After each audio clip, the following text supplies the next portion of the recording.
Brett Ewins was one of these key figures. Reading 2000 AD, Brett Ewins, Milligan, McCarthy, they were kind of the second wave of talent coming in after the founders, after the John Wagners and the McMahons and Esquerra. So these guys came in and they brought a whole new sort of sweep of ideas, and they were much more kind of, they carried the edginess, the punk aesthetic even further forward.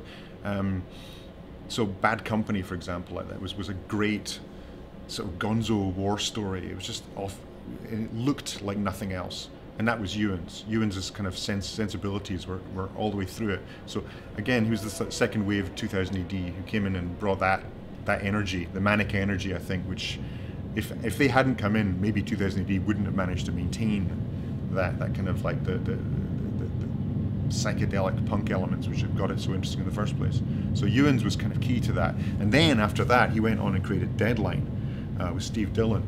And Deadline was absolutely massive because it was something entirely new. It was a very European style, but again, European style in the sense of an anthology comic, but not European style in the way the work it produced. The work was profoundly British, and again, that kind of snark and energy and excitement and aggressiveness of 2000 AD was brought into kind of more adult, I say adult in the broadest sense, but it was a continuation of the ideas of 2000 AD into something more developed, more experimental.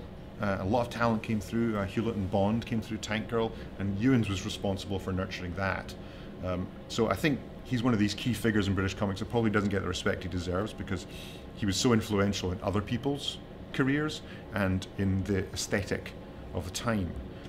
And I think he's had a very unfortunate last few years, and I'm happy that the community's kind of rallied around him a little bit, but I'm very sorry to hear that he died. I mean, that's just, it feels like somebody I know. I've never met him, but it feels like somebody I know has gone, and it's always a tragedy when that happens.